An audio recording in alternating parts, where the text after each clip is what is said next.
Hello, my name is Marcus. I'm the compiler of a collection of therapy quotes entitled 1001 Windmills of the Mind. This is TQ 1206 to 1215. Therapy quote number 1206. Identification with the lost object comes at a price because loss is a kind of love wound. Melanie Klein stressed that the inability to part with the lost object and repair and recreate the good internal maternal object leaves the subject in a state of melancholia. This is one of the threads in our series, the topic of complicated grief, aggravated grief, chronic sorrow, pathological nostalgia, melancholia, because that can lead to stress on stress, and that can lead to, as one person saying, to leading to the symptoms of PTSD. Someone also said it can literally enlarge the amygdala, making the person more sensitive and reactive to stimuli. And so this quote adds to our other quotes on the topic of complicated grief. So the main idea throughout this series on this thread is based on Rinsley's quote, which is splitting precludes mourning. It's because a person is still using the splitting defense mechanism, and that's the reason why a person isn't able to mourn losses. The use of the splitting defense mechanism means the child is still clinging to the frustrating mother, right? Now, why? Why is the child clinging to an image of the mother as being so frustrating? Now, let's say later on it is the person's mother. They can't think that they recognize that they lost their mother because they're still waiting in their mind for their mother's love. But that's the template for all losses. So splitting, the idea around that, another major thread in this series is this defense mechanism of splitting. That's a key thread throughout this series. So those are two of approximately 20 threads that run through this series, splitting and complicated mourning. The theory around splitting basically is the baby comes out of the womb too early and must bond to the mother. That's a given. We all agree on that. But what if the mother's frustrating and painful and unavailable or stressful, more so than loving and available and comforting and soothing? What does the baby do? So the baby creates two images of his mother. When the mother is loving, that's great. So the mother's loving, but when the mother's frustrating, the baby thinks that's not his mother. Now he's bonded to his mother, good and bad, but he only thinks the mother's good. He has to think the mother is good to bond. The baby can't bond to a frightening mother. The bonding won't take, it's too stress, anxiety. So how does he create the bond to a frightening mother? He hallucinates in a kind of delusion that the mother's good. But this kind of dissociative, traumatic delusion that the mother's good when she's really frightening, that leads to repression of the truth. Now this repression of the reality that the mother's frightening, that's another way of talking about splitting. That's in the next quote here. Celani, sort of describes it metaphorically. It's as if the baby thinks there's two people. The baby thinks that there's this mother who's loving, that's all good. Now when the actual mother, the same person, is frustrating, the baby thinks that that's not his mother. Wow, that's quite a metaphor, but that's sort of psychologically what's going on in the internal object relations world, where there's an image of the mother that's loving and an image of the mother that's frightening, but this frightening side of the mother is denied, repressed, and so on. Oh, we got a new round of rain. Hold on, have a look. Okay.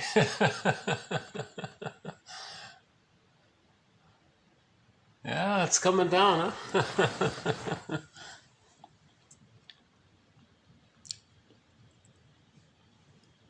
Okay. Okay. So we might not see any of our companion animals in this video. The companion animals in this series are the blue jay, the fox, and the crow. And when these videos are done outside, we add the blue heron and the mosquito.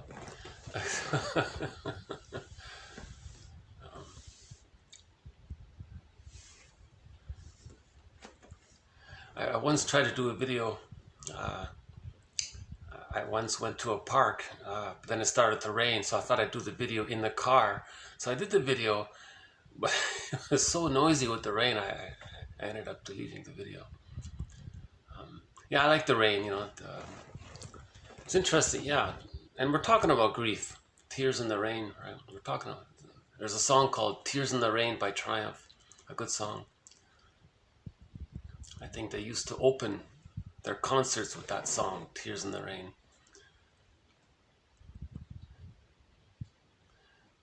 He says, tears in the rain, here they come again. I don't know why I cry these tears in the rain.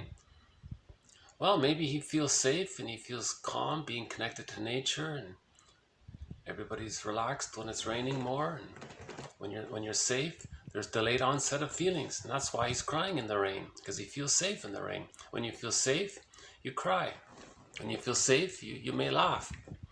So emotions can come out when you feel safe, right? So there's the answer. So there's the answer to that question. Okay, or at least one theory, or one possible answer to it. So back to splitting, and how splitting precludes mourning, and if mourning doesn't take place, that can lead to melancholia, and pathological nostalgia, aggravated grief, prolonged grief, chronic sorrow, PTSD, and that can lead to this. As one person saying, to becoming a curmudgeon late in life, because they never mourned. The stress just kept on building, the amygdala kept on enlarging, and in late life he was a curmudgeon, bitter, grumpy, stingy, rude, aggressive. Now Karen Horney would intervene and say, no, be easy, we're people first. Even the curmudgeon, she calls the curmudgeon the hard-boiled egg. Even the hard-boiled egg can love, and so on. But all of these theories are approximations to help us approach understanding, self-understanding. The overall theme of this entire project is self-awareness, self-understanding, knowing ourselves. Right? The more we know ourselves, the more we understand ourselves, the more we understand the commonality that we're all the same, even though we're all a little unique, but we're all the same at the same time. Oh, look at that. It just stopped raining. That was quick.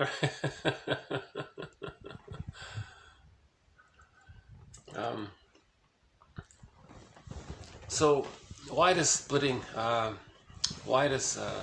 preclude mourning? Now another thread in this series is Margaret Mahler's theory of the separation individuation process. So we factor in what's called the separation individuation process to reach the psychological birth. So Margaret Mahler explains that the psychological birth doesn't take place at the same time with the biological birth, that there's a process between birth and 36 months of age approximately, and this process is needed to reach the psychological birth. Now in this process there are various subphases. The first subphase is the stage of symbiosis. Okay? So humans come out of the womb too early, mothers offer an extended womb. Okay, this is called the stage of symbiosis. Just like in the womb, the baby doesn't know where he ends and his mother begins. He even maybe thinks that his mother is an extension of him. Baby has a need or a wish, it just gets met automatically. And in the extended womb, the baby has a feeling, the mother's attuned, she meets the need. He's still in the womb, psychologically speaking, for those first few months. So that's called the stage of symbiosis. Now, the baby needs to get his symbiotic needs met. He needs to feel safe enough to begin to hatch out of that metaphorical symbiotic egg with the mother, right? That's a key concept here. So let's just say that the loving, there's enough love for that to happen. All right. The love needs to outweigh the frustration for that to happen. So let's say ideally the mother is more attuned than frustrating.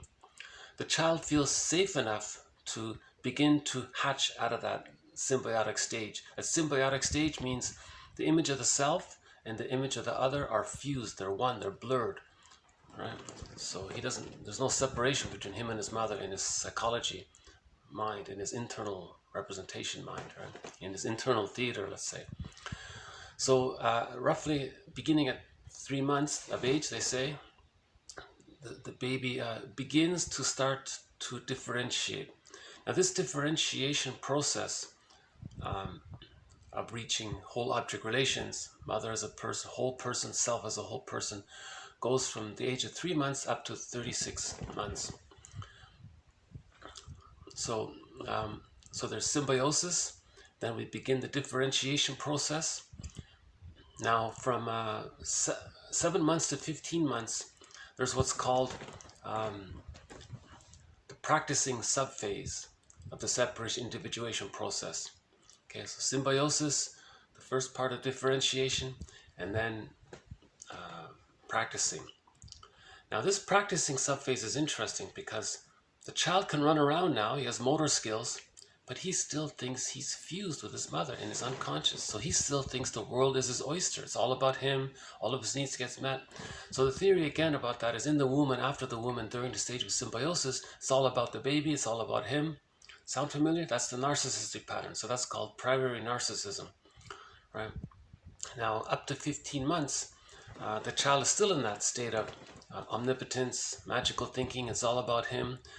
It's sometimes called infantile megalomania, right?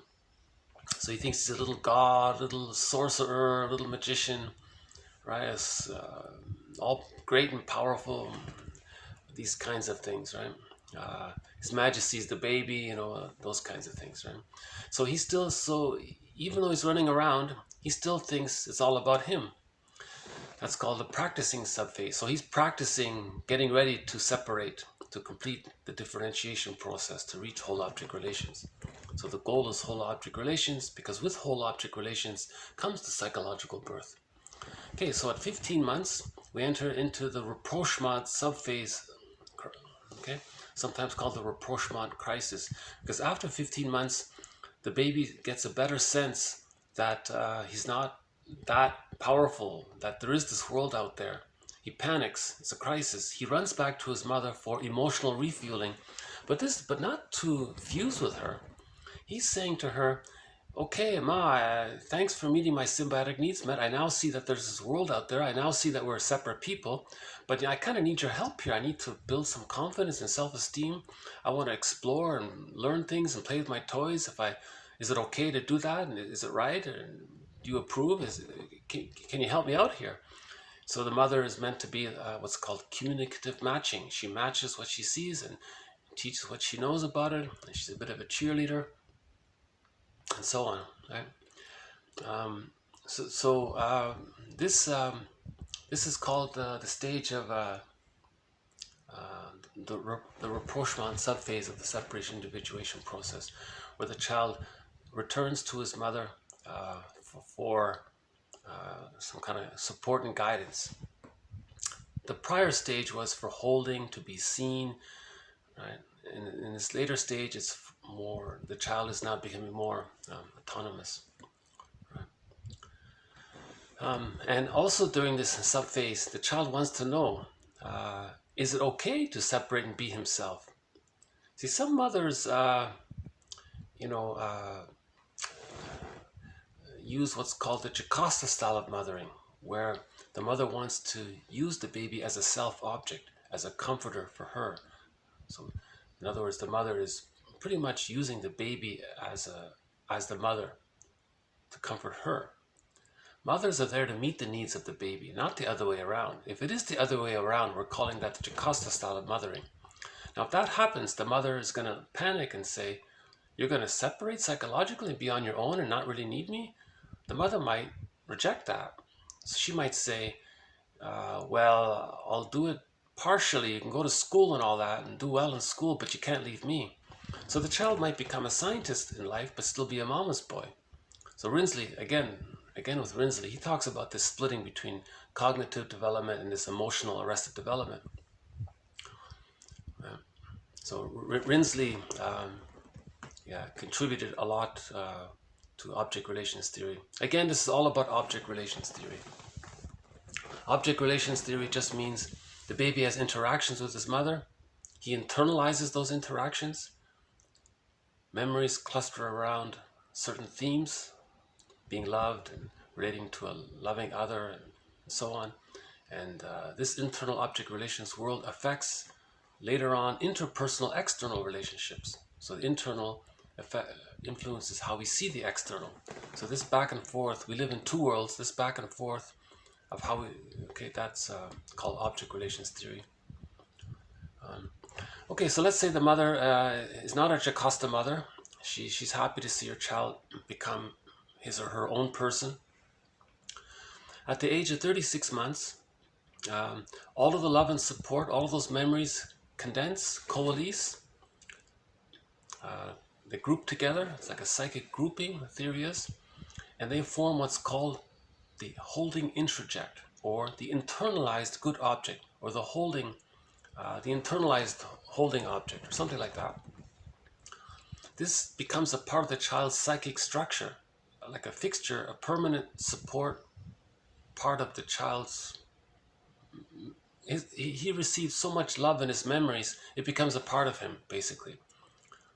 With this this part of him, we sometimes say that this leads to ontological security, or a sense of self, because when the child feels that safe and that loved, he can decathect his life force from the rejecting image of the mother, to the whole image of the mother, and then to himself. That's the psychological birth. When the plumb line comes to the self, when his life force is connected to his self-representation. Right? And at that time, the child feels safe enough to know his real self. Right? So the real self has various capacities. The real self, part of the self, allows the person a wide range of affect. It allows him, the real self, part of the self, offers a aliveness of affect and a wide range of affect. So if the person does need to mourn losses later on, the real self, part of the self, can allow the person to mourn losses. The real self allows the person to know their unique wishes, and that it's okay to self-activate the real self.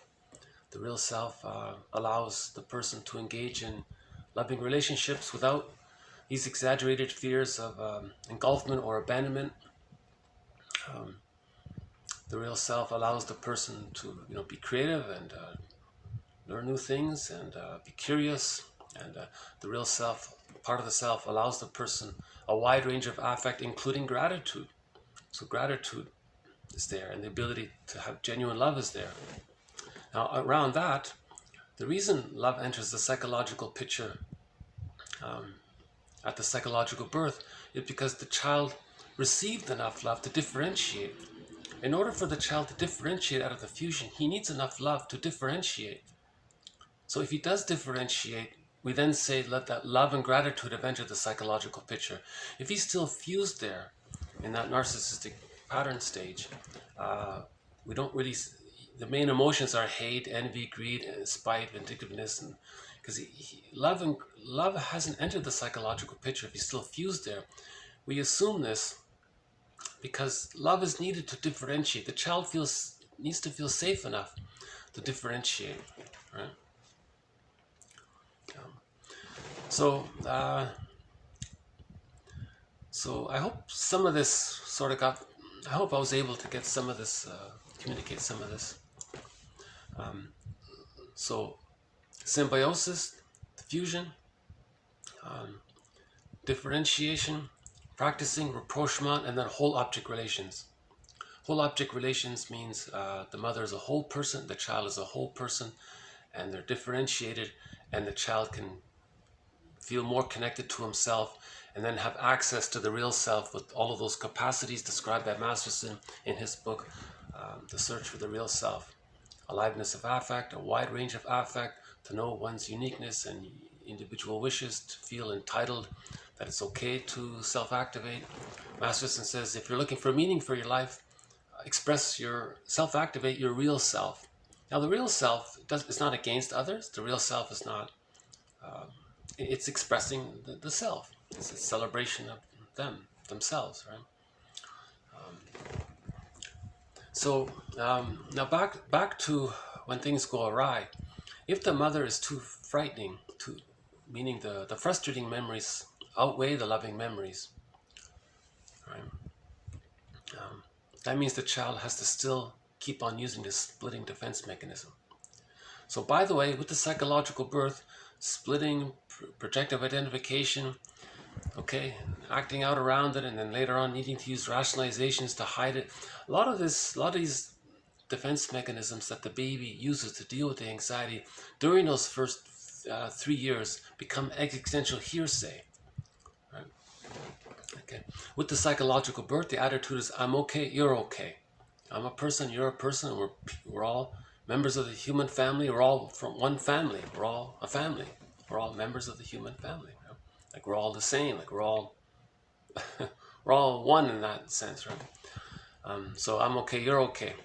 Now, with the splitting defense mechanism, you see, what happens is the baby, in order to bond to his mother, must think that the mother's okay. And by comparison, in order to do that, he thinks he's not okay. You see, because he feels a lot of mental pain, psychic pain when the mother's not available or using the child or being misattuned to the child and using the bottle and the schedule. The baby feels devalued, shamed, humiliated, right? So that's, the baby thinks he's not okay, but the mother's okay. It's crazy, right? The mother's not okay, but the baby thinks the mother's okay. Yeah? And the baby's okay, but he thinks he's not okay. So originally, the baby thinks, I'm not okay, and mother's okay. I'm okay, you're not sorry. Originally, the baby thinks, I'm not okay, but mother's okay. Or, I'm not okay, you're okay. Yeah. Originally. By the psychological birth, this gets sorted out, and I'm okay, you're okay. Okay, because he got the self-esteem. Right. Now, okay, here's where things get theoretical. From up until the age of 15 months, if things go well enough, okay, he's still in that I'm not okay, you're okay stage. Okay. Now, from 15 months to 36 months, if there's a blockage there, if the rest of development takes place prior to 36 months, we're saying this is the codependent pattern. He always thinks that he's no good and others are good. So in later life, he idealizes others and he wants to please others and win their love. And so these are the clingers and the helpers and the pleasers and the they're eager to please and they're eager to help and they're eager to serve, those kinds of things. Because he thinks, I'm not okay and others are okay, and he wants to win their love because he didn't get enough support to complete the separation individuation process. Right? And even if others aren't okay, he may use the sweet lemons rationalization. Oh no, they've got to be okay, and he still thinks he's not okay. That's the codependent pattern. Okay, again, so the codependent pattern is they're fixated at the rejection level that took place between 15 months and 36 months, where they're stuck in that I'm not okay, you're okay mode. See, they didn't reach the whole object relations of I'm okay, you're okay. They're still stuck in the I'm not okay, you're okay mode. Okay, and then to preserve that, later on they may use the rationalization called sweet lemons. If something out there is not okay, they'll say, oh no, it's okay. They're good, and because they want to fantasize that they can somehow recreate the childhood trauma of not getting enough love to complete the separation individuation process. So they're always going to say others are always okay, and then they're not okay. You see. Okay, now, now let's say the trauma takes place at a more primal stage, at a more earlier stage, pardon me, before the 15 months. Let's say the child didn't get enough love up until the age of 15 months. Let's say during the first 15 months, the frustration with the mother outweighed the love and support from the mother. This pain is way too much. The child can't deal with this constant rejection, constant shame and humiliation. What does the child do? Whoa, this is a real dilemma for the child. How does he manage all of this pain? He uses one of the most primal emergency, I guess. He identifies with the aggressor. He becomes the mother. Now remember, in that stage, he's not okay, the mother's okay. He can't handle the reality anymore. He just thinks he'll be the mother. Now, in identifying with the mother's in the okay position. He now thinks, well, I'm okay. But he thinks he's the mother. That's why he's saying he's okay. Because he thinks he's the mother and the mother's okay. That's why he's saying he's okay. Now, what about his real self? The true, humiliated, shamed, despised, hungry, enraged, empty part self. Well, he'll project that onto others and say that others are not okay. So he adopts the position that he perceives his mother as having, which is, I'm okay, you're not okay. So the baby sees, from the baby's point of view, the mother's okay and the child is not okay. Right? So he adopts his mother's thinking and he becomes her and says, okay, I'm okay. And mother said that, so the baby thought that mother was thinking, I'm okay, you're not okay, baby. Now he becomes the mother and he thinks, well, I'm okay and others are not okay. So from the baby's point of view, of the mother's point of view is that the baby is the other. So he adopts the mother's point of view and says that others are not okay. So that's the I'm okay, you're not okay position. So that's a narcissistic pattern. Right? They always must insist in this deeply entrenched loyalty attachment to the frightening mother because they are her. They are the frightening mother. Right? So their attitude is that they're okay and others are not okay. So one form of this is the devaluing narcissist. They're always going to devalue others, put others down. Their humor is shame-based, sardonic, cynical, put-down humor, just a real spiteful, hateful humor. You know, the Schadenfreude, they like to see others in that down position because that preserves their one-up position. That preserves their bond to the mother. They're stuck, bonded to the mother. It's called identification with the aggressor defense mechanism, as described by Ferenczi and Elizabeth Howell elaborated on this. Very good book, by the way, Elizabeth Howell, called The Dissociative Mind. So one self-help author is clever. She calls these the stingers, you know, and the other one, the codependents, they're the clingers. So she talks about the stingers and the clingers, you know. Now, these stingers have a very, their psychic structure is that they're still psychologically in the fusion, in the psychic world, they're still in that stage of infantile megalomania, primary narcissism, right? Now they're fused with the omnipotent, with the giantess in the nursery, this big giantess, from the baby's point of view, the mother's like a giant. Now they think they are the giant, that they're so grandiose and important. You see, so the narcissistic structure is a fusion between the grandiose part self, the infantile megalomania, and the mother being so omnipotent and so powerful. So that's why there's this real arrogance about the narcissistic pattern and how they devalue others, because they're their mothers. A burglar says what's happening here is they're trying to communicate what happened. A person in the narcissistic pattern devaluing others is trying to say that when they were a baby that they were devalued. The mother devalued the child, objectified the child, exploited the child. They grow up and do those things to others to say that those things were done to them. So that's a negative magic gesture, repetition compulsion, He's trying to communicate what happened to him, and it's gonna be like Sisyphus. He's gonna constantly. Someone said he's trying to communicate what happened to him. Bergler says he's doing to others what was done to him to try to communicate what was done to him. Everything is help, everything is love or a plea for help. Right? Someone said. Is that Rosenberg or somebody? So if you see a person with a narcissistic pattern being like that, they're actually unconsciously trying to communicate that when they were a baby, that their mother did those things to them, you see, and they're not aware of it, and they don't want to be aware of it. If you offer any feedback, then that means you're being good, you see. Now they can't handle goodness. They can't handle feedback or goodness because that triggers the memory of not getting the original goodness, mother's milk, mother's love. They didn't get that. It was so painful that goodness is hated. Envy means hatred of the good. So if you offer some kind of goodness,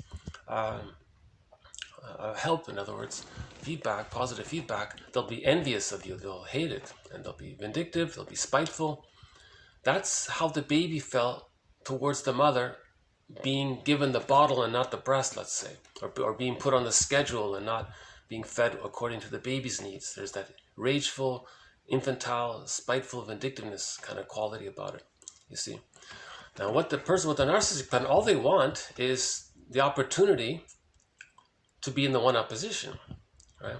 So they'll look for people who they like clingers, because clingers always keep themselves in that one-down position, right? So they don't mind clingers around them because they're always serving them and thinking good of them. Oh, they bask in that. They love that. So that's the repetition compulsion of them allowing to preserve their loyalty to the mother. Those with the narcissistic pattern are mama's boys. Like they're fused with, they are the mama, right? You see. And they'll become very enraged if they hint that you're criticizing their actual mother because they are her. So they think you're criticizing him, kind of thing. You see what's happening there, right?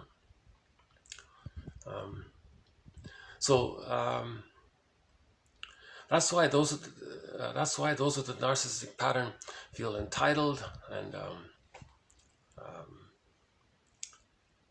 don't care about others. They don't love others.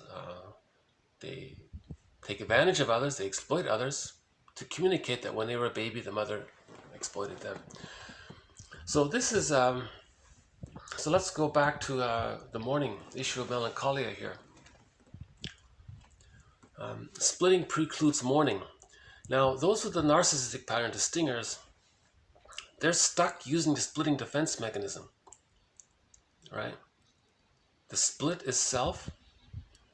The image of the self is. Pardon me. The image of the self. There's a self representation that's omnipotent, which he accepts. Now, the true self, part self. The hungry, enraged, empty part self, the despised self, the shamed self, the unloved self, and so on, the self-hated self, that's denied. So there's splitting. Splitting precludes mourning. The image of the other, the mother is great or the mother is frightening, that's split. See, he denies that the mother was frightening. So there's a huge splitting that takes place there. So the theory about mourning is we can only mourn an image of the mother. So the template for mourning, the source, the root source of the ability to mourn, or the psychic structure of mourning needed to mourn, is that the image of the other, the mother originally, the mother, is whole. We have to see the mother as a whole person. Because you can only mourn a person. You can't mourn unconscious fantasies of mother being a demon or a goddess, like these unrealistic, exaggerated images that take place during the first 3 years. So another thread is on how myths and fairy tales describe this internalized world. Right? So you don't see gods crying in a myth or a fairy tale, that kind of thing. Right? So we can only mourn a person. Now, put it that way, a realistic person. And to get to the point where we realize that the mother is an ordinary person, We have to forgive her that she was caught. Why was the mother so frustrating? Why did the baby had to identify with her? Why couldn't the baby feel safe enough to know himself? So we have to forgive the mother. Once we forgive the mother, then we heal the splits. Then we can mourn afterwards. So that's a whole process. So the mourning process, or that's the working through process. It takes a long time to forgive the mother. Right? But when we forgive the mother, then the reparation of the other leads to reparation of the self. That leads to whole object relations, and then the life force can decathect to the rejecting image of the mother. It can cathect to the whole image of the mother, and then it can decathect and cathect to the self-representation. In the Grimm's tale, that's called getting the key out from under mother's pillow. So Robert Bly has the story of Iron John. The key task there, he's told he has to get the key out from under mother's pillow. That's the metaphor for decathecting from the mother and his life force cathecting to himself. That's the psychological birth. Man's main task is to give psychological birth to himself if he didn't get it naturally by the age of 3. You see? So if the splitting, the defense mechanism is still being used, and if there's any kind of loss later on, they never... others are just there to meet their needs. If someone doesn't meet their needs, they just devalue them and maintain the one-up position. So they're the mother all the time. They don't relate to another. In other words, mourning requires I'm okay, you're okay. The person has to get to that place where I'm okay, you're okay. Then they have the psychological structure to mourn losses. So in other words, we have to heal the splits. So Rinsley says, heal the splits. Right? And there have been a few suggestions that might help towards this. So on behalf of 1,000 Windmills of the Mind, the suggestion is that on Mother's Day, that's the day when mothers come clean and confess and talk about what really happened during pregnancy, during the birth, during the feeding. Was the baby handed to the mother right away, or was there a huge delay? If there was a delay, that means the mother may have unconsciously rejected the baby. The baby needs to be handed in one motion to the mother to preserve the continuity of the baby thinking that he's still in the womb. Again, humans come out of the womb too early. You want the baby to have a smooth delivery and hand it to the mother right away. The cord stays, the placenta stays. So, of course there are emergencies and all that, but even if there are emergencies, if the baby's handed to the mother right away, the mother can soothe all that and heal all that. You see, so the prenatal distress syndrome and birth trauma can be healed with a secure attachment style. A secure attachment can correct all those wrongs that took place earlier. You see, so you want to know if the baby was handed to the mother right away. What was the feeding like? Was the breast? So yesterday, 2 days ago, was the breastfeeding was the psychosomatic breast. The psychosomatic breast helps to soothe the child, and then the child can then soothe himself later on. The bottle and the schedule, that's not really soothing the child. That's just tricking his brain to calm down with all the sugar and stuff. It's not really soothing the child. You see, that's the alexithymic breast, the cold, unfeeling breast. Then he doesn't know his feelings. Then he may develop alexithymia, not knowing his feelings, not knowing how to put words to his feelings, and so on. So on Mother's Day, that's the day when mothers write every detail, as much as they can, about what really happened. Now she'll be embarrassed, but if she loves her children, you think, well, this helps their children to heal. At least they can do is help their children, to give them a chance to heal. They need that information. The truth will upset you free. Of course the child will be upset to read all this, to learn that the mother was so callous and indifferent, and the mother is going to ask for forgiveness, and she'll express how she didn't know what she was doing. She was so young, right? So that'll help the child, the adult. This is the adult children, by the way. So the adult child reads this and gets the realization, this is starting to make sense. This now makes sense why he has these complications in his life because of how he was raised. Okay, now the adult child can begin to forgive the parent because they realized that the parent was caught in their existential dilemma, their net. They were caught in their existential net, neural net. The mother and the father, they were caught in their existential net.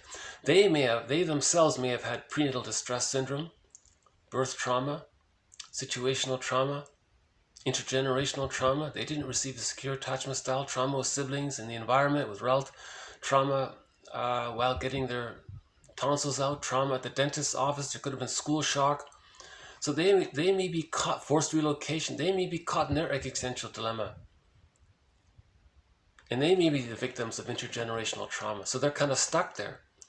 You see, so we start to forgive our parents. We understand what happens to us.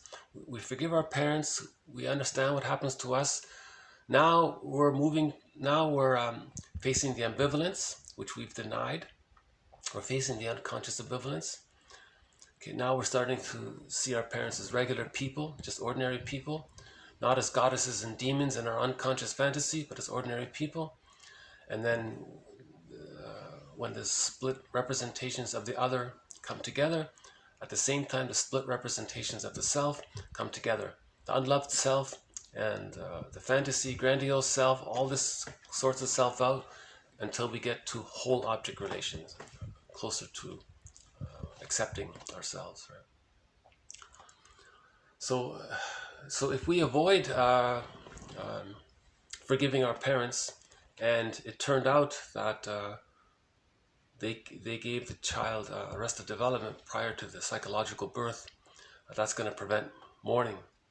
Mourning doesn't take place. There's the melancholia and complicated grief, and then basically, I think it's fair to say if a person is a curmudgeon in older age, they probably never admitted that their mother was what happened. They never faced it.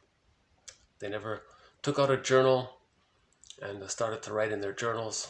They never spoke to someone or did research about it. I think the Enneagram is a good place to start. About the healthy versions of the 9 types and the unhealthy versions of the 9 types.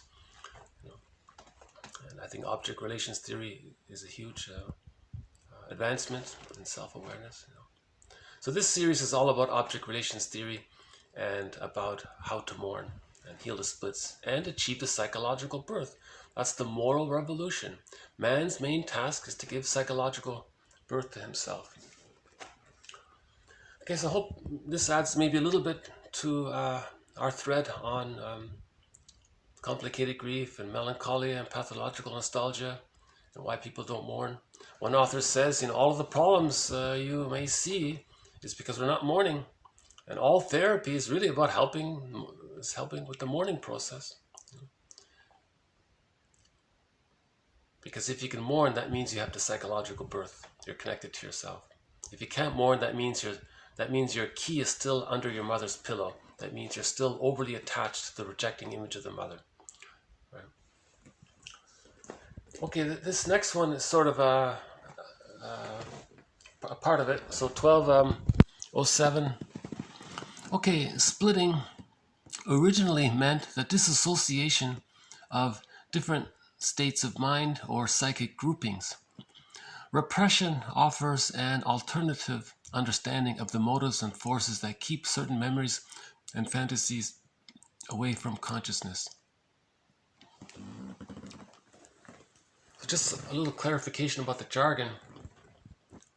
Right? So when we say repression, that's pretty much the same as splitting. Okay, so some painful experiences, the baby, he can't deal with it. It goes into his brain somehow, but he's not aware of it. So we say it's removed from him, so it's split away, or it's buried in him in some little box. It's repressed. So it's pretty much the same thing as I understand it. Okay, it's this verdict of reality that makes the work of mourning so painful.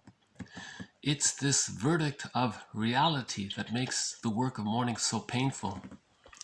See, the reality is the mother was more frightening and frustrating than loving.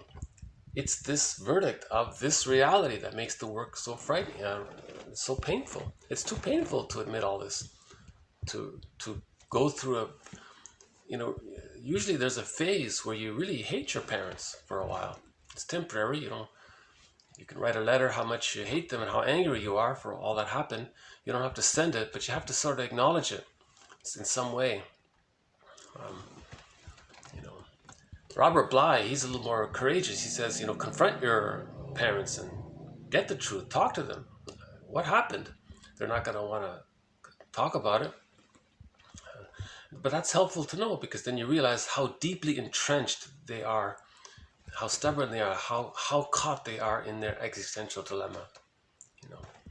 At the beginning of this series, we played a song by Bruce Springsteen called Independence Day, where he was introducing the song in one of his concerts, saying how he recognized that there were some benefits that he got with his parents, but there were a lot of complications, blessings and curses, I guess he said.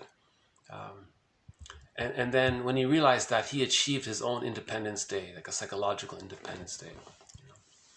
So it's this work, it's this verdict of reality. What's the reality? That's why on Mother's Day, they can help with this reality, not this delusion. See, Mother's Day, this over-the-top exaggeration of how the world's greatest mom and all, maybe we're not talking about kids here, we're talking about adults. That's not reality. The mothers weren't the greatest moms in the world. They might have been very hurtful. So we need the reality. So reality is needed.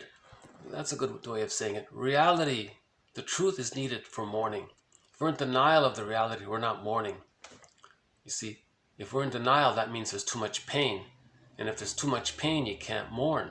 Only accepting the pain can you mourn. So that's why we need the reality. See how it sort of comes together like that. Again, these are all theories, different theories on the mourning process. I think object relations theory offers quite a, I think the object relations theory is very helpful. This thread is based on the work of 6 mentors. Margaret Mahler, as mentioned. William Fairbairn, about the endopsychic structure of the internal theater. Melanie Klein, about splitting and projective identification and the positions. Masterson brings it all together. It's called the Masterson approach. So those are 4 of our mentors. The work of Karen Horney, she keeps things very human, or humans first. And the work of Edmund Bergler. So those are the 6 mentors in this series. And Robert Bly sort of checks in once in a while. He's sort of a guest mentor, I guess, once in a while. Okay, maybe we'll shift gears a little bit. Another thread in this series is on transference. So when there's a trauma, we replay, relive, reenact, repeat the childhood scene in the present. We transfer the living past into the present. That's called transference. That's a repetition compulsion, because we're trying to get a better outcome. We're trying to feel less painful around what happened in childhood. So we're trying to redo it. We're trying to master the trauma, or achieve belated mastery, someone said. So here's an example of transference. Okay, transference feelings must be discussed with the client as soon as they make their appearance. Quote, the client says, hey, therapist, hey, could you give me this? And the therapist says, okay, well, can we first talk about your feelings around my giving you this? Well, okay, well, my father was, an authority, and he has respect for therapists. I see. So there is a connection in your mind between your father and your feelings for me. Okay.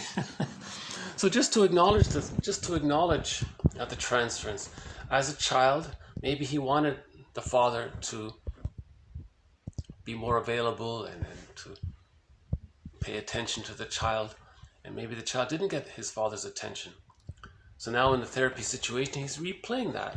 He's saying, hey, therapist, hand me this, or can you give me this, and tell me about this, and yeah, let's talk about that. So okay, in other words, now we know about the transference, and now we know that with the transference, the person is trying to communicate what their childhood was like by acting it out.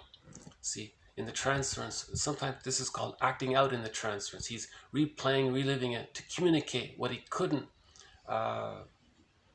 verbalize. A lot of this trauma is pre-verbal. So later on, how do you talk about it? You demonstrate it with your actions. And that's the therapist's job, to put words to it all, to symbolize it. Oh, okay, that's what happened. Because the child couldn't do that and make sense of it. So we're trying to make sense of our childhood so we can heal our childhood so it's not so painful. When our childhood memories are not so painful anymore, we add understanding to our past, we calm down, our internal relations world calms down, and then our interpersonal world in the present is more realistic as well. Okay, another example of transference. Okay, quote, "The more attracted I felt, the greater the need to contradict her." Okay, this is about one guy talking about his girlfriend here. Okay, the guy says, so he's talking to his therapist there, right? The more attracted I felt, the greater the need to contradict her, and the worse the fight which ensued. It was finally my girlfriend, Julie, who pointed this out to me. She said, "I'm tired of this." She said, "You're still attracted to your mother more than to any other woman in your life. You don't really want to get close to anyone else. You're too loyal to your mother. And you create all these fights with me, representing your fights with your mother. I'm tired of all this. I'm leaving this relationship." The therapist replies, "Okay, and now what you're doing with me in the here and now, you want to repeat this pattern with Julie right here in the therapy with me. You know, of course, that there will be no magical cures here." And then later the therapist says, "I see, so you do view me as your mother." The client says, "That's right." Okay, but therapist says, "You have told me that you always competed with your mother and with women in general, and that you have always had a one-up advantage over them." Okay, the client says, she was always defeated in my imagination, in my thoughts. I was always angry at my mother and I put her down."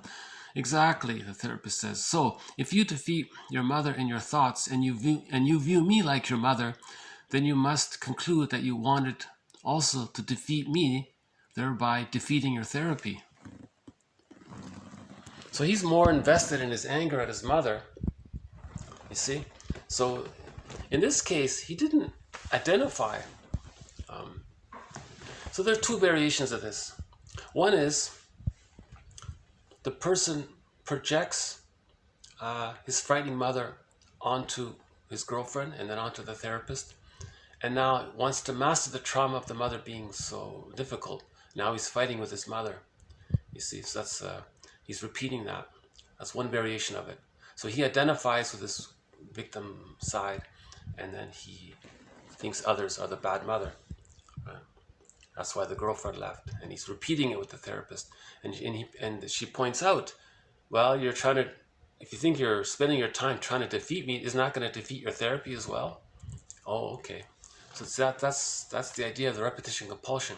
Or another version of it is that the client identifies with the aggressor, and he feels like the victim while he's putting down the girlfriend, and he feels like the victim, and that's why he has to keep on putting down the girl. Remember the fusion there.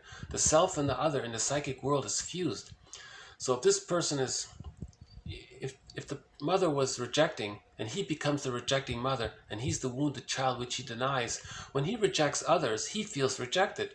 And now because he feels rejected, that's why he has to be rejecting towards others, because he feels simultaneously, as he's rejecting others, he feels rejected because of the fusion. He hurts others. He is reminded of how his mother hurt him, and that's why he wants to be hurtful towards others again, because of the fusion. That's a narcissistic, what do we call this? Someone said there's a huge confusion in the mind. The mother's a separate person. The child is a separate person, but if they're fused, so there's a massive confusion there. You see, so what do we call this? Of course, it's dysfunctional living. It damages relationships. It takes away prevents him from having access to his real self. Right? So, so the therapist would point some of this out. So the first step was to show the link. I see, so I remind you. So you're transferring your mother onto me, she said, basically. Oh yeah, I guess I am, you're right. Now all of this acting out, okay, one abbreviated way of saying it is, his acting out seemed to act as a protection against the unbearable pain of abandonment. Again, his acting out, his repetition compulsion, seemed to act as a protection against the unbearable pain of abandonment.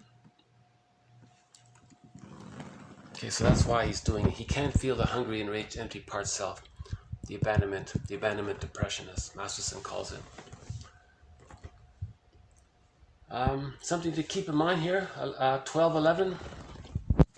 Defenses that have outlived their usefulness to the personality, in fact, are stultifying development, but are hard to relinquish because they have become hardened into rigid and often all too comfortably familiar systems of psychic protection. So he's saying it becomes like an entrenched habit. He becomes, he does it so often, he doesn't know anything else, kind of thing. It stultifies development. He's stuck there, and he keeps on doing it in the repetition compulsion. He's Sisyphus, and he just... This is another way of saying being stuck in the repetition compulsion. So remember in that novel with Ulysses, the novel version of the Odyssey, when Ulysses visited that hell place, he saw himself as Sisyphus in the hell scene. That was him rolling the stone up, and then the stone rolls down, and he rolls it up, and he rolls it down, and he's doing that forever. That was him. He saw himself. You see? So that quote sort of describes that one. Now, okay, a slight shift in gears here. So we'll talk about the body-mind connection. Okay, psychoanalysis regards symptoms as witnesses of psychic functioning and as formations of the unconscious. So these symptoms take a variety of forms. His repetition compulsion, being neurotic, dysfunctional, being stuck in that narcissistic pattern, that's a symptom of trauma. Okay, so all of these symptoms, now some of these symptoms can be psychosomatic. The body can bear the burden. So if the person has a physical symptom, that's a formation from the unconscious. So sometimes the body bears the burden. Okay, more on symptoms. The client's symptom, okay, as if bringing unconscious conflicts to a standstill.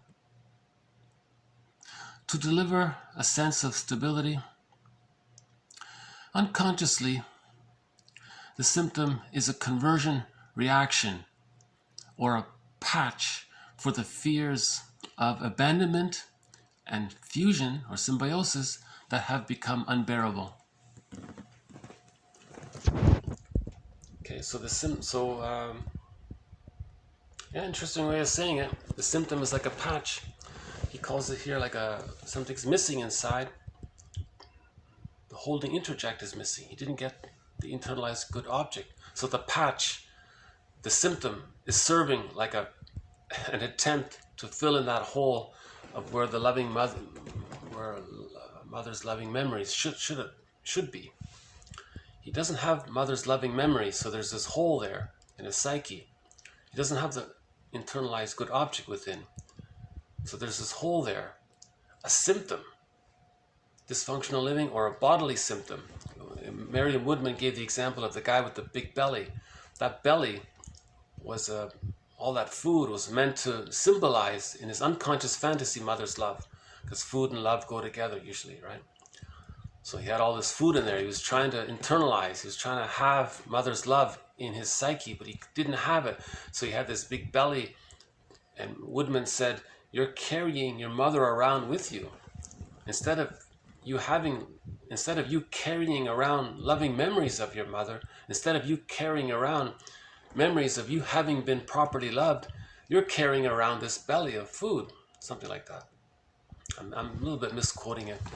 So Marion Woodman has a book called The Owl is a Baker's Daughter, and her follow-up book is Addiction to Perfection, and she has a couple of other books after those ones as well. She talks about emotional eating, Mariam Woodman.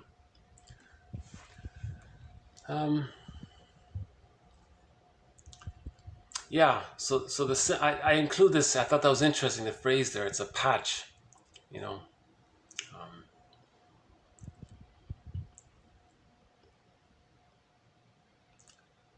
And maybe it's like a badge of honor. Some people have their symptoms. Symptoms are transitional objects. They're metaphorical teddy bears between the loss of mother and a connection to the mother. Right? So symptoms are metaphorical transitional objects, or metaphorical security blankets, or teddy bears, or those toys that children have that reminds them of their mother, but when the mother's not there. Right? So the person develops a symptom instead of a teddy bear. Yeah.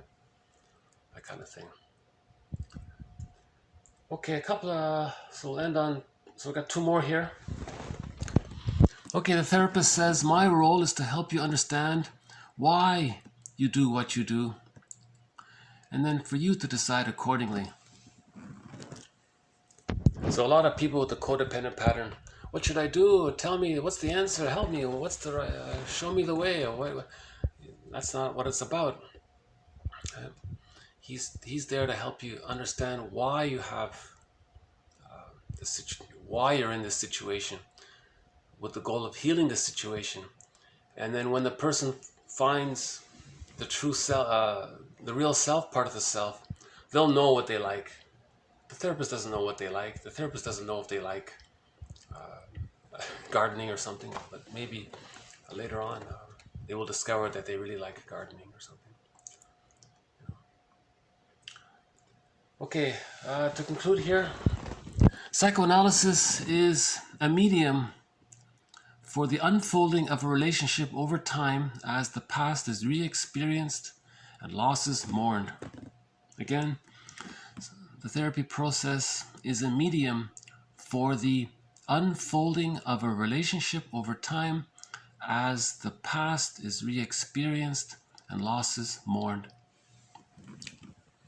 Okay, so if you're in a trusting relationship, memories come up, so you're going to re-experience them, and that helps with the mourning process. Grief is healed when it's witnessed by a caring other.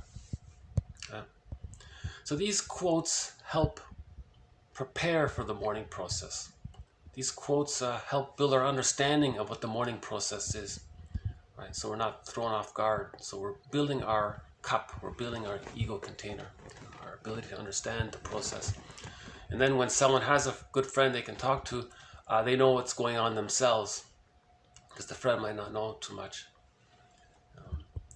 And the one person said it can take 2 years if you have that caring witness. And he said if you have a therapist who knows from the psychoanalytic, if you have a psychoanalytically minded therapist, this can be done in 2 years, he said. Otherwise, it can take up to 15 years, he said. I mean, on your own. So somewhere between 2 and 15, depending on how close you are with your friends and so on.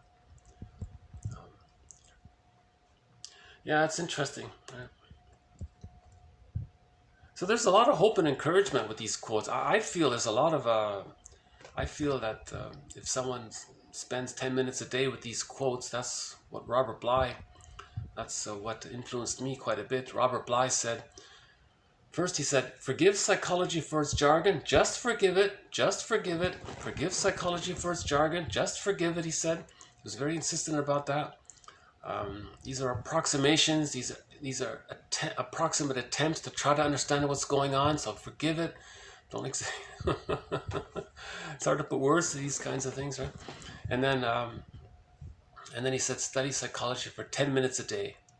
10 minutes a day, study psychology. Read psychology. No, he said, read psychology for 10 minutes a day. Right? So, all of the audio material by Robert Bly about the men's movement and the mythopoetic movement, and the story Iron John, about getting the key out from under mother's pillow, and the sibling society. His whole lifelong collection of audios from the psychology point of view, all of that bundle has won a Golden Windmills of the Mind award. Okay. Why don't we just review the awards? We have a 12 Golden Windmills of the Mind award that we issued already. Maybe we'll just do a quick recap. So the 12 Golden Windmills of the Mind awards have been issued already. The first one is to a comedy film called Bob and His Enlarged Amygdala. It's about 30 minutes long. It's a comedy. There's some funny scenes. There's some funny scenes in it. And so Bob had an enlarged amygdala. And there was this imaginary diagnosis for this called EAS, Enlarged Amygdala Syndrome. I thought it was just a joke, but I came across a quote that said that it's possible for the amygdala to become literally enlarged with stress when there's stress on stress. When a person doesn't mourn losses, that's stress on stress, and then the amygdala enlarges, and then they're more sensitive to stress, then the amygdala enlarges again. That's why they become a curmudgeon later in life, right? I know an elderly person who's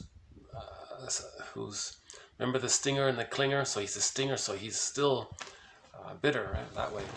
Anyways, that one, that's a very, for such a short period of time, they packed in a lot of jokes, number one, but they packed in when Bob gave his little speech at the end, someone asked him a question about religion, and he gave a very reasonable, intelligent answer. So we'll have more on that later. Okay, the second Golden Windmills of the Mind award was issued to the animated film version of Peer Gynt. That's another thread in this series, Peer Gynt. Okay, Karen Horney talks about Peer Gynt, one of our mentors, Karen Horney. So Peer Gynt is a famous story about the mama's boy, the eternal youth. He couldn't grow up. Peter Pan syndrome, selfish, rude, breaks up people's weddings, doesn't care, thinks he's so important. This animated version, I think, is the best version of the story, and you really get a good understanding of that story. Now, unfortunately, I noticed it got took down on YouTube. So I'm not sure where it is right now, but if you can find it, it's 1979 version, animated. Okay, by Vadim Kurchevsky. Okay, and it's originally in Russian, so the name is Per Gyunt, I guess. Okay, and there's English subtitles, Pergyunt.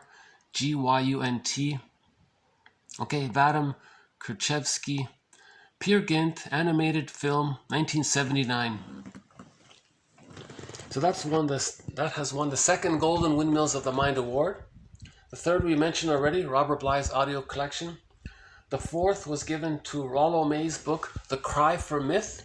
That's a very good book. So again, myths represent a psyche, the traumatized baby psyche. Fairy tales represents the traumatized, the unloved baby's child's psyche.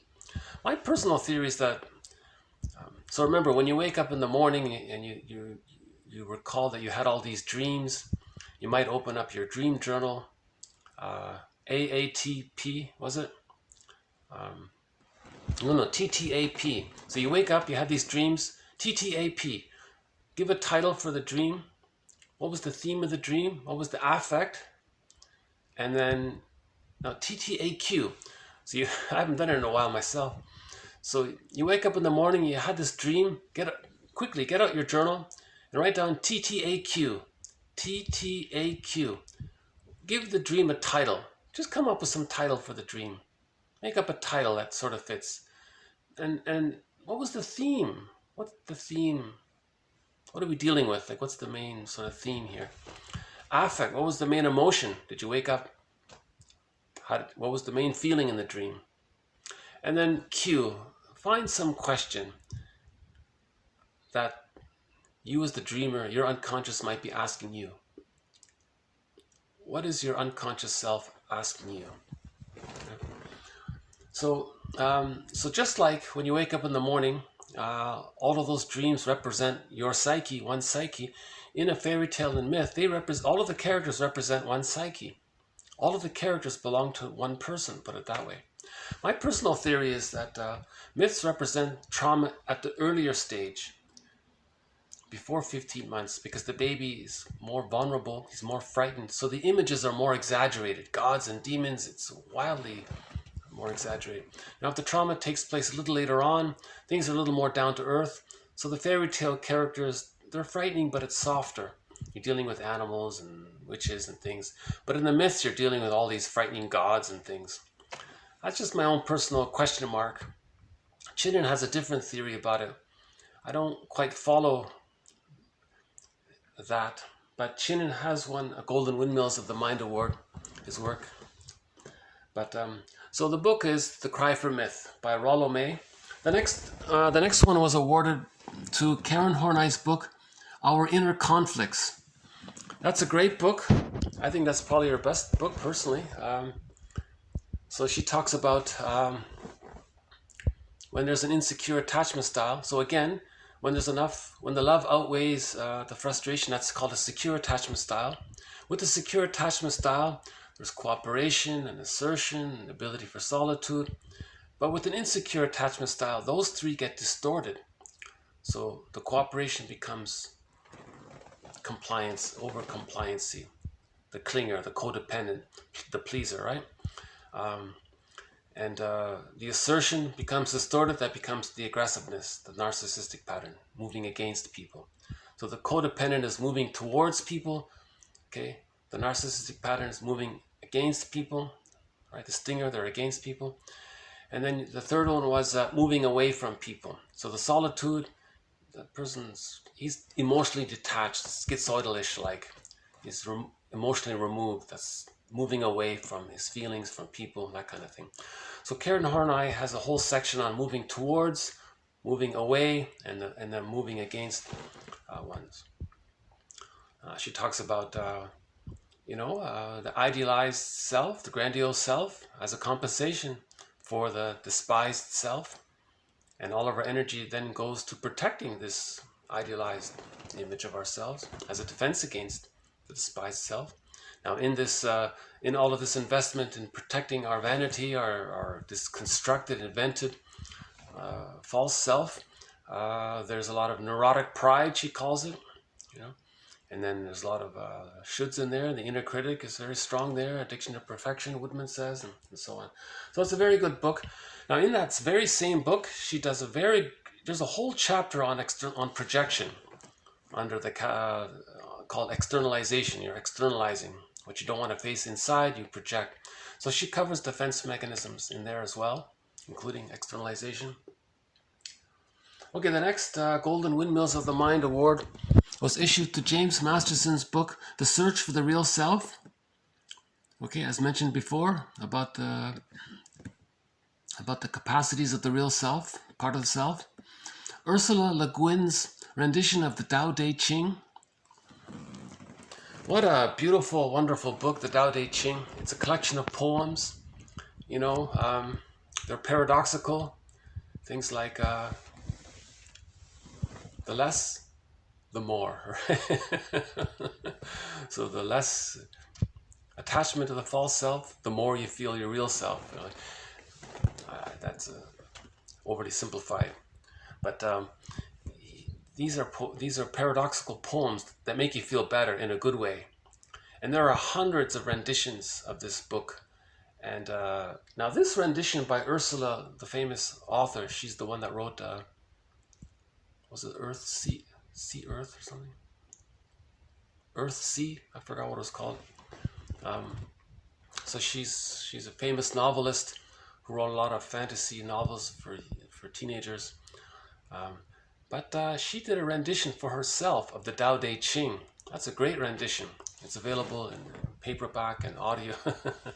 in audio. So that has won a Golden Windmills of the Mind, the Tao Te Ching. A lot of authors say they themselves turn to the Tao Te Ching for comfort. Therapists and psychotherapists of all stripes, they say they turn to the Tao Te Ching for comfort. And it is calming. And one of the TQs is the phrase, the inexhaustible fullness of being. I think they were trying to describe that connection to yourself. When you feel connected to your true self, there's this inexhaustible fullness of being, this aliveness of affect, this aliveness of joy affect. So when you have connection to the real self, part of the self, allows a wide range of affect. That means the real self, part of the self, will allow the person to feel joy. Now that can be the serene, inexhaustible fullness of being. Right? So joy is the serene, inexhaustible fullness of being. But to get to joy, you need the real self. So James Masterson's book helps you to get to the Tao Te Ching. Object relations theory helps a person to get to the Tao Te Ching. Another one was issued to the psychoanalysis series, the comic book series, EC Comic Archive. Actually, I have it here. So this also has won a Golden Windmills of the Mind Award. And there were 4 episodes of it in 1955. And they bundled them all together into this one hardback book. And they in these four issues, they cover 3 characters. The first one, there were 3 sessions with this guy named Freddie, 4 sessions with Ellen, and 5 with Mark there. And this is jam-packed with psychoanalysis. This is not entertainment. This is actually a demonstration of the therapy process. These are therapy sessions, genuine therapy sessions, put into the comic book format, you see. So it's interesting. This is not really like a traditional comic book in the way you think of comic books. This is actually a therapy, a teaching about. This is the best introduction to psychoanalysis. Absolutely the best introduction to psychoanalysis that I can think of and know of. So that has definitely won a Golden Windmills of the Mind Award. See, this has recently been reissued, so it's now available. But for a long time, it was out of print. It was hard to find. Another Golden Windmills of the Mind Award was given to the music video for Kelly Clarkson's song Because of You. Now in that video, you can see how she's breaking the trauma. She's breaking the cycle of intergenerational trauma, right? You can see her connecting with herself as a child, supporting herself as a child, reparenting herself, let's say, understanding what her childhood was like, getting a better reality of her parents, facing the truth about the parents. In that video, she saw the truth that her mother was caught in her existential dilemma. You see, when she saw the reality of her mother, she was able to change and do things better, do things right by her child, not just repeat it. Because in the beginning of that music video, she was going to do to her child what her mother did to her. There was going to be family arguments and abandonment taking place. Now, how did she heal? She faced the reality. Okay, so we had that quote today. Again, TQ 476. It is this verdict of reality that makes the work of mourning so painful. Okay, so I brought up TQ 476 for this, from the core collection. So I brought in some support from the core collection. Again, TQ 1 to 1001, that's the core collection. All of the quotes beyond 1001, they're bonus material, but they help out, they add to the core material.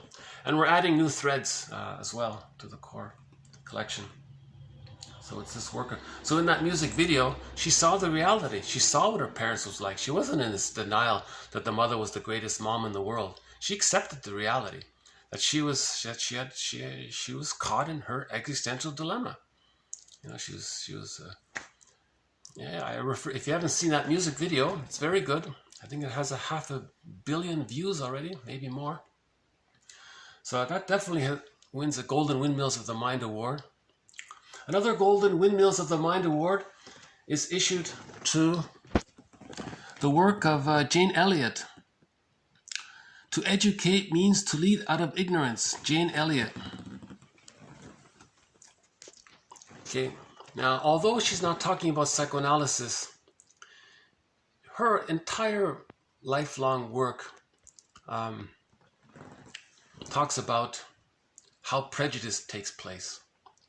Now, prejudice is one of the threads in this series, mainly from the psychoanalytic point of view, splitting, projection, rationalization, repetition, compulsion. A lot of the things, you know, that we talked about in this video, that's sort of some of the underlying causes of prejudice, right?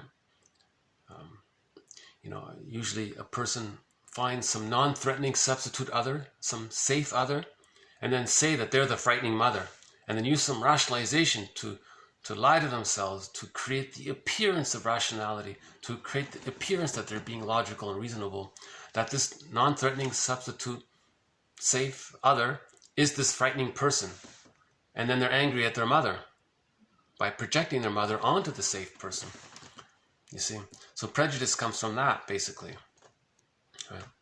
But I had a quote about a week ago that said prejudice can also come from sociological factors.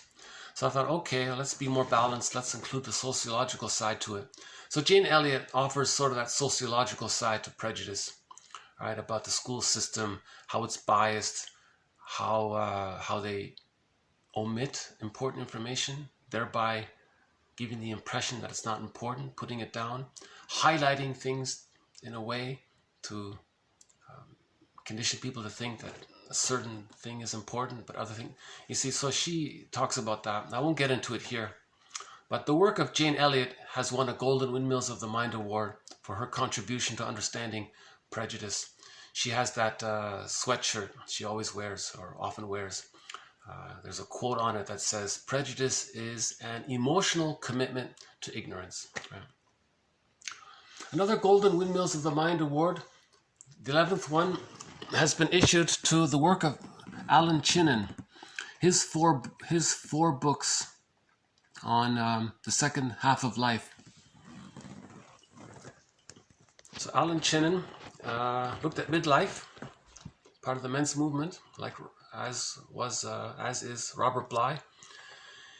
He did an interesting thing. He read through literally thousands of fairy tales and plucked out around 50 of the best fairy tales that he thought addressed the midlife hero's journey. Remember, man's main task is to give psychological birth to himself. That's the hero's journey. Now these 50 plus tales he put into 4 books, into 4 collections. Okay, one is called Once Upon a Midlife, a very good book. That's for men and women. For women, it's called Waking the World. For men, he's got one called Beyond the Hero. That's a great collection. I would think every man at midlife would want to have that book. He discusses a tale called The King and the Ghoul. It's a great tale. Another one, he discusses Go I know not whither, bring back I know not what. Go I know not whither, bring back I know not what. Go into the unconscious bag and bring back what you don't know you have in the bag. Don't bring back what you lost, but you don't realize you lost it. Your feelings are in the unconscious bag. Go I know not whither, face the unconscious memories, and bring back your feelings. You know. That's a great book, Beyond the Hero. And he's got another collection called In the Ever After for elders, for men and women. So these 4 books have won a Golden Windmills of the Mind Award. And recently, actually in the last video, we issued our 12th Golden Windmills of the Mind Award to Philip Bromberg's trilogy, Okay, his 3 books on trauma. One is called The Shadow of the Tsunami. Another one is called Awakening the Dreamer. And the other one is Standing in the Spaces. Okay, so he has 3 books describing trauma, putting words to trauma, to help metabolize trauma. Trauma is pre-verbal, right? Again, trauma means the baby has to escape, but there's no escape. So he escapes in his mind, dissociation, or he represses it. Either way. He calls trauma an emotional tsunami, and he calls the after effects of trauma the shadow of it. And in that book, he's got dozens of phrases describing trauma. And one of the TQ quotes in the core collection compiled a bundle of those phrases describing trauma. So these are the 12 Golden Windmills of the Mind awards that have been issued so far. There'll be more, and there'll be more announcements made.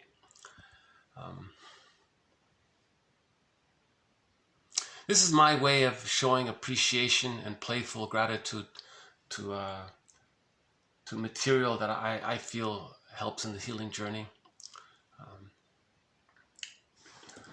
Okay.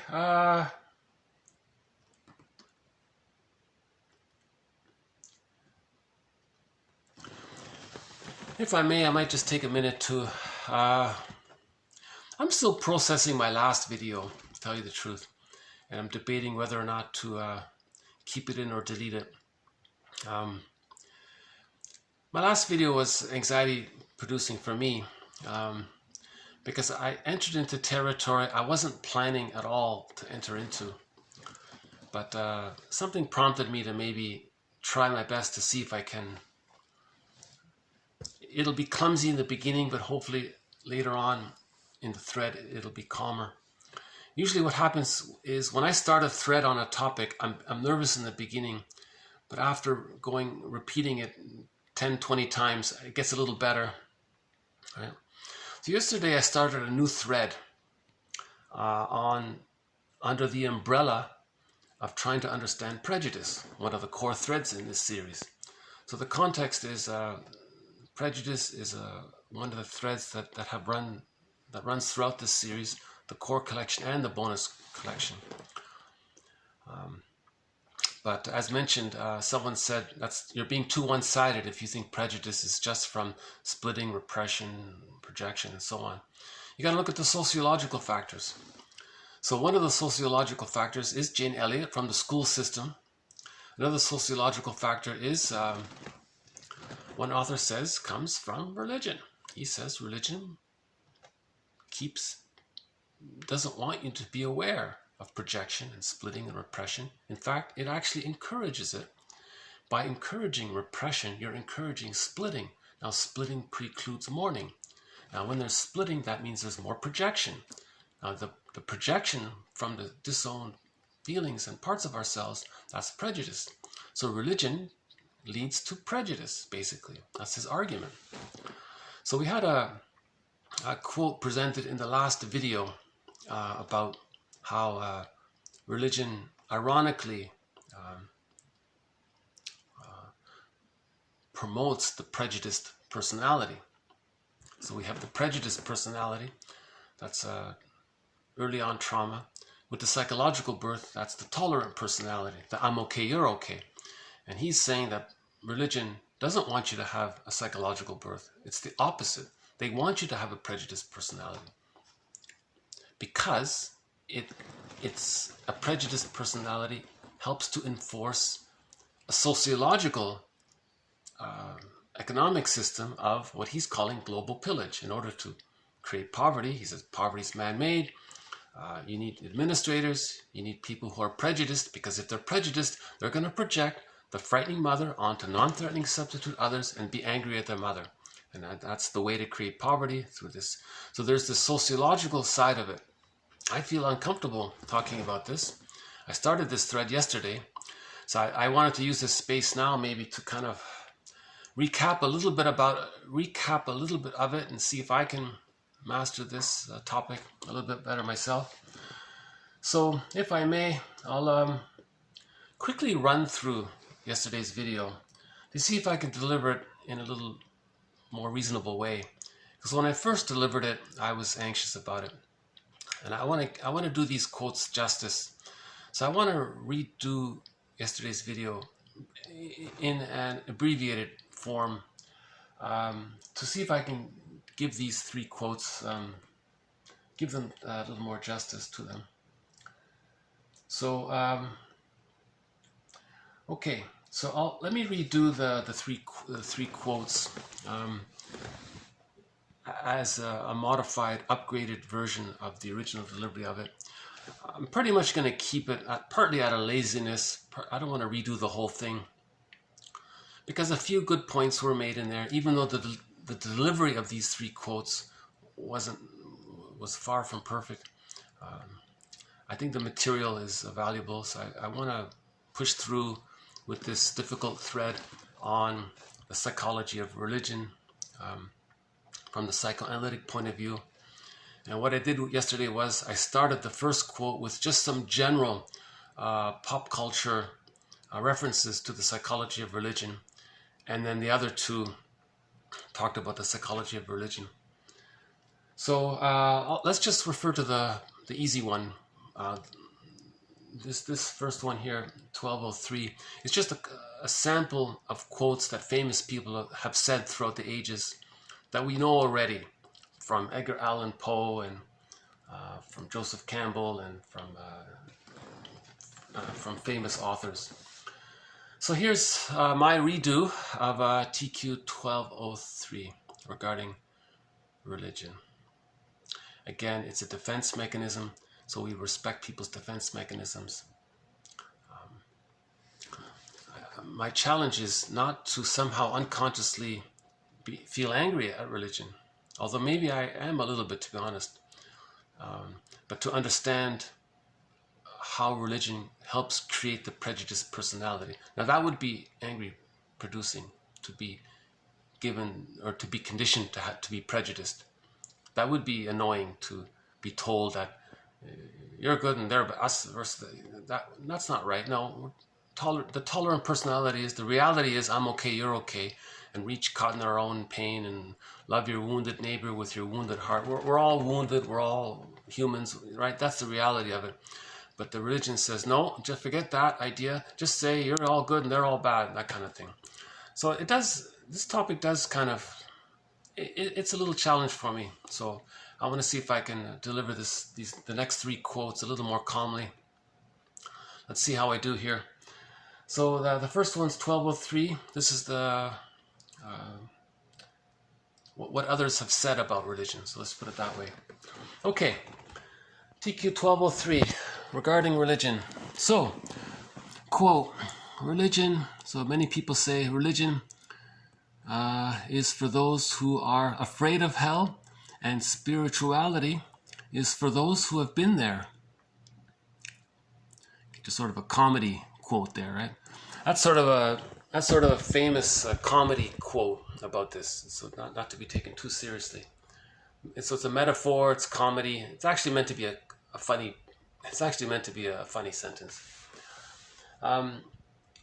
right? So spirituality means you've been there. You opened that journal. You've been in hell, right? When you open that journal and face your childhood past, and in that music video, when the character in that music video saw the reality that their mother was caught in her existential dilemma, that's a feeling of hell. That's a huge disappointment. So it's a metaphor. Hell just means you're all of your disowned, painful feelings. It feels like hell, right? So it's not a physical place. Again, myths and fairy tales are metaphors, right? Spirituality is for those who have been there, right? So if you've been there, you're moving towards the psychological birth. Right? The purpose of religion is to prevent you from having a religious experience. So that's another way of saying the same thing. Religion is regarded by the people as true and by the rulers as useful. So there's a key quote here. This comes from Seneca, some ancient Roman emperor, right? Oh, religion is very useful. It it makes people think that they're better than others, and then the people who are put into poverty, they're going to be trained to think that they're not as good as others. So he thinks it's a useful thing. So there's that idea.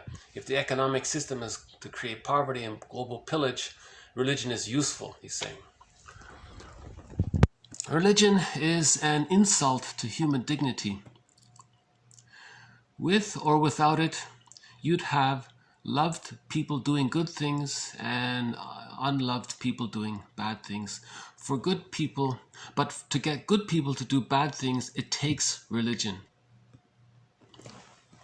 So that quote is a good lead up to TQ 1204, right? To get good people to do bad things, it takes religion. So that'd be a good preface to TQ 1204. You don't need religion to have morals. If you can't determine right from wrong, then you lack empathy, not religion. Okay? So you lack, I'm okay, you're okay. Right? You lack the tolerant personality. Okay, next one. Religion is the organization of spirituality into something that became the handmaiden of conquerors. Nearly all religions were brought to people and imposed on people by conquerors and used as the framework to control their minds. Yeah, that quote is also a good preface to TQ 1204, that one there. The distortion of spirituality, to warp it, to make it unnatural, with the creeds and the dogma, and to disturb it. Spirituality was a lovely thing, and then it got distorted to create people, to make people prejudiced. So spirituality became distorted, it became religion. So religion is a distortion of spirituality, put it that way. Man is certainly stark mad. He can't make a worm, and yet he'll be making gods by the dozens. Okay, just sort of a comedy there. Philosophy questions that which may never be answered. Religion answers that which may never be questioned. Yeah. Another one here. Religion is legalized madness. Religion is one of the phases of thought through which the world is passing. Organized religion is responsible for the brainwashing of millions of young children too young to know the difference between reality and the fantasies of millions. Religion is true on the inside when understood metaphorically, but when it gets stuck in its own metaphors, okay, that's concretizing the metaphors, right? When it gets stuck in its own metaphors, interpreting them as facts, okay, so metaphors are true on the inside, not on the outside, right? Fairy tales are true on the inside, not on the outside. But if you think it's true on the outside, okay, then there's complications. Okay, the next one. Knowledge of perinatal dynamics is essential for any serious approach to such problems as religion, mysticism, rites of passage, shamanism, etc.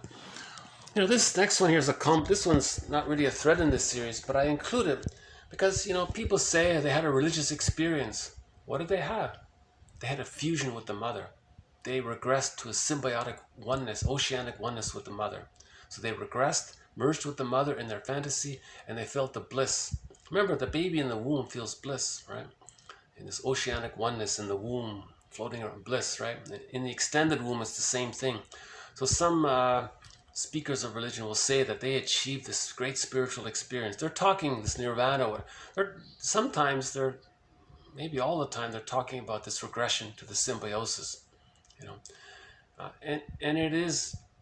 and it does serve as a comfort against stress, right?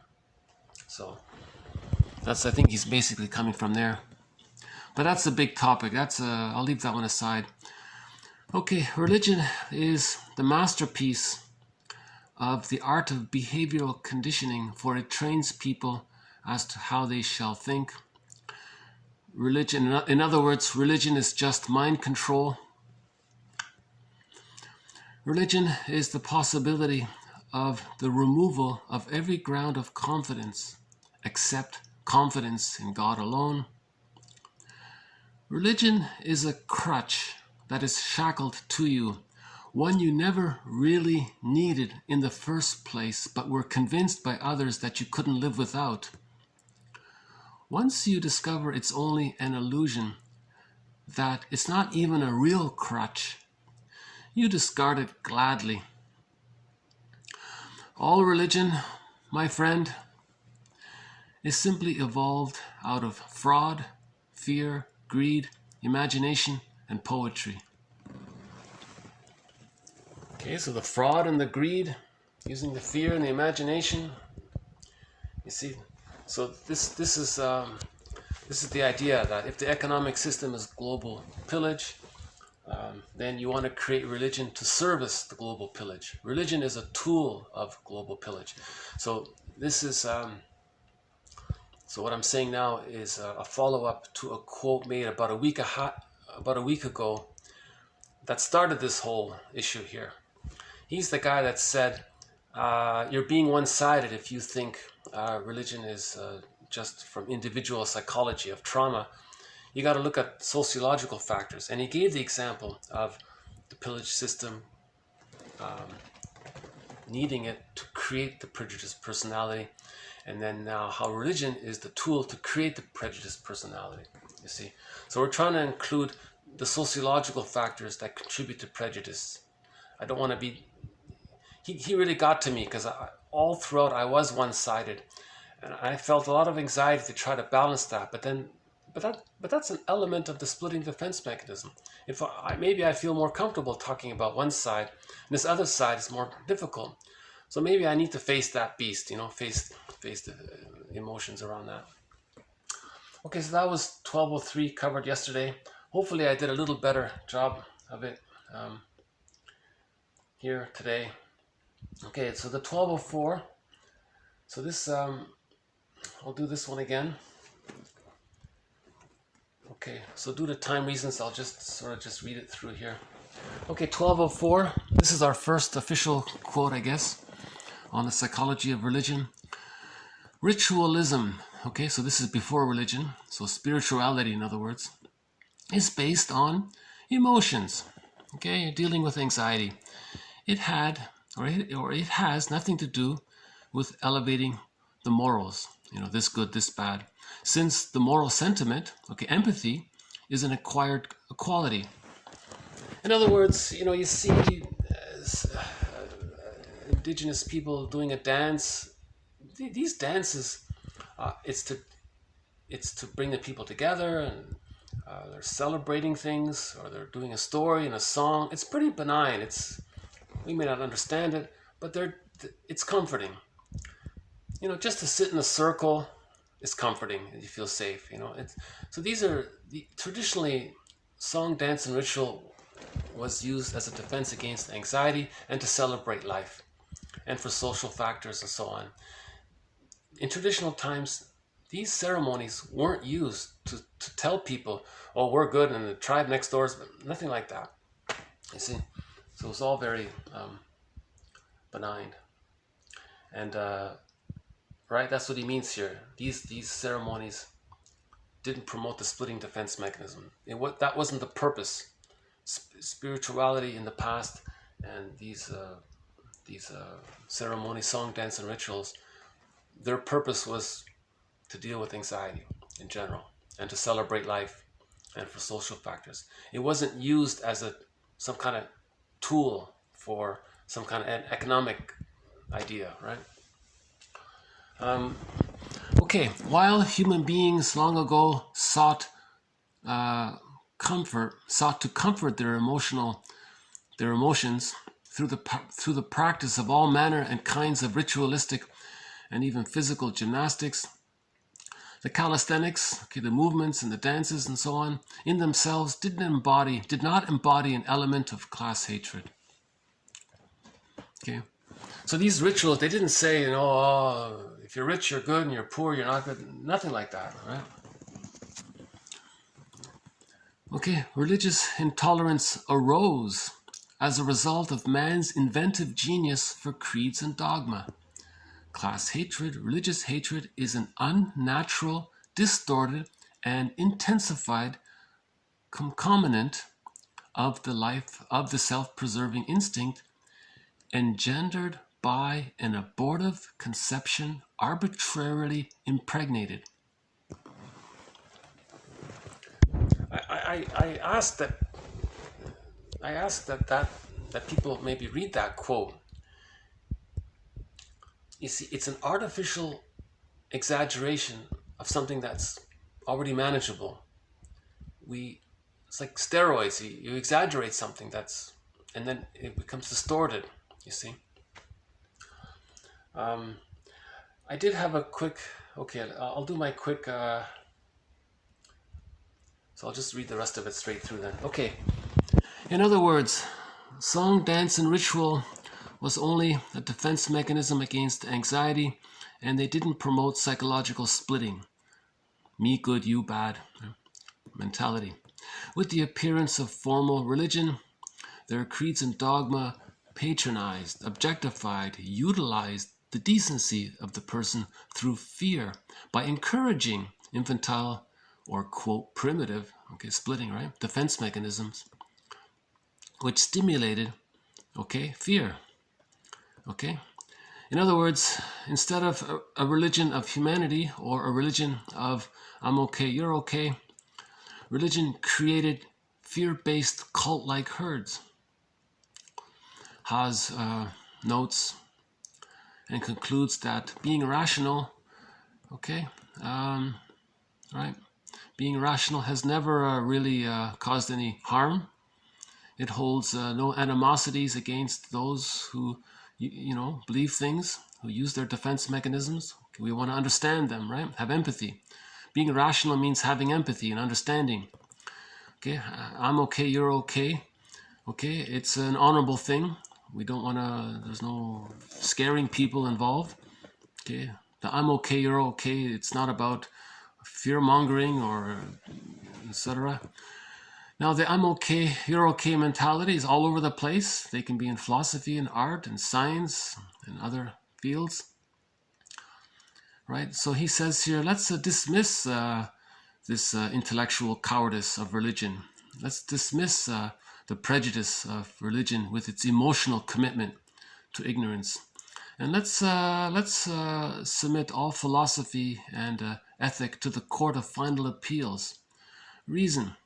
This is the only faculty which places man above, okay, the self-seeking appetites of the anthropomorphic intelligence, okay, projection, in other words. So, I'm okay, you're okay is above, okay, putting others down, right, demonizing others, right. Haas also suggests that religious books be psychoanalyzed, put on the couch. I like that one. He says, let's put the religious books on the couch. Let's psychoanalyze it. Or make people, in other words, do what Joseph Campbell did, or tried to do. He tried to do it. He didn't really, I don't think he really did it. But he tried to explain how all these religions are metaphors. All these myths and fairy tales, all these stories chopped up, put together, rearranged, amplified, exaggerated, to be used in a certain way. Originally, these are all metaphors. Second, right? So he suggests we analyze these things. You know, for example, how they promote infantile megalomania. Okay, if we have arrested development in the narcissistic stage, it preserves, it appeals to that narcissistic stage, right? And if you're in the codependent pattern, then there's a loving mother in the sky, or a loving father who's going to take care, you know. So there's the parent up in this, you know. So the baby's small, he looks up, there's the mother, and those kinds of things. There's a whole body of work about this. Okay, so follow up to this 1205. 1205 just kind of says how religion keeps people, it encourages people to use childhood psychology defense mechanisms. Childhood psychology defense mechanisms are meant to be like are meant to be existential hearsay by the age of 3.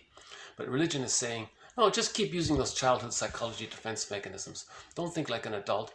Think unconsciously from your emotional point of view, based on your traumatic memories, like the frightened infant, right, with splitting and projection. So this is 1205. Religion reactivates an early mode of object relatedness. Okay, see? Religion reactivates an early mode of object relatedness. The early mode of object relationship, mother-infant, right? In which intensified ambivalence, okay? Intensified ambivalence. The baby has a lot of ambivalence with his mother. The mother is sometimes loving, the mother is sometimes frightening. That's ambivalence. This ambivalence is very scary for the baby. If it's too much, he can't accept it. He denies that the mother's frightening, says that the mother's all good, the mother's all bad, it's not his mother. There's prejudice right there. Okay? Again, religion reactivates an early mode of object relatedness in which intensified ambivalence ultimately gives way to an even earlier state of splitting. See, there it is. See, if they recreate the mother-baby scenario in the religion, okay, that recreates the ambivalence, that recreates and encourages the repression. We have a quote coming up that says, religion promotes repression. Repression is similar to splitting. So that's why we had that quote earlier, the second quote in this video. Talk about how repression is similar to splitting. And when there's splitting, there's projection. Now religion promotes the splitting and the repression. And that's the foundation for later on projection. Right? Okay, so the good and bad representations of the object and self, which emerge, depend upon the fixations originally present in early development. Okay, so there's the splitting. There's mother all good, mother all bad, self all good, self all bad. So these, all right, that's the internal object relations world. Now many succumb to simplistic philosophies around this. Okay, in relation to this, let's create some philosophies offering people, a sharp division between good and bad characteristics of a subphase of infantile development. Okay, the baby temporarily thinks the mother is a goddess or a demon, but by the age of 3, oh, the mother's just a person. You see? The associated regressed affects result in a surrendering of the capacity for rational thinking. If a person is too stressed, that triggers the amygdala. The amygdala can become enlarged when the person is stressed too much. The thinking part of the brain, the mid-prefrontal cortex, they say, and the hippocampus shrinks, they say, and the mid-prefrontal cortex goes offline, and the person's not even capable of rational thought because the rational thinking part of the brain temporarily goes offline when a person is frightened too much. And religion encourages that, he's saying. Right? So a surrendering of the capacity for rational thinking. Vulnerable to the pressures, okay, from the childhood memories, they become, okay, caught in this past childhood frightening memories, basically. And being too caught in, right? And then when we're too frightened, that discourages adult development. Okay, so I hope this redo of these 3 quotes sort of added to yesterday's video. Yeah, I felt like I delivered them a little better.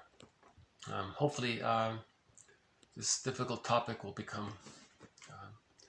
Okay, let's wrap it up with our theme song. Okay, 1001 Windmills of the Mind.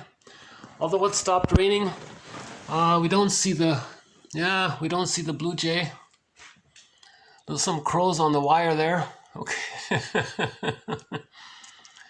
I don't know if you can see them. We've got some little baby crows on the wire.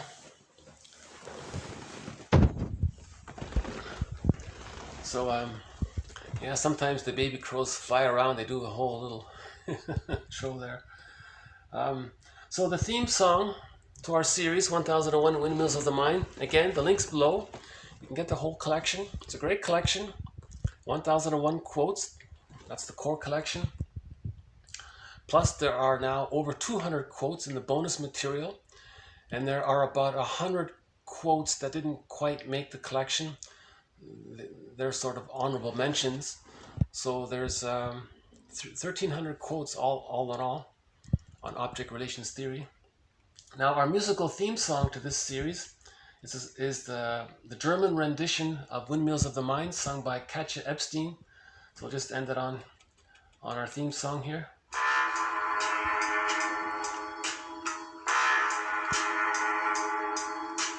Nachts, wenn die Straßen plötzlich still sind, wenn die Stadt auf einmal schweigt, wenn aus steinernen Kaminen stumm der Mond zum Himmel steigt, wenn es hier in meinem Zimmer leer und einsam wird um mich, suche ich in den dunklen Schatten die Erinnerung an dich, und ich fühle, wie ein Augenblick zur Ewigkeit gerinnt, wenn das Spinnrad meiner Träume längst zerrissene Fäden spinnt und sich leis zu drehen beginnt, wie sich Mühlen drinnen wind. Okay, so thank you very much. This has been TQ 1206 to 1215 and a redo of 1203 to 1205. We'll have more to follow. Thank you very much. Have a good day. Wish everyone well. Thanks again. Bye for now.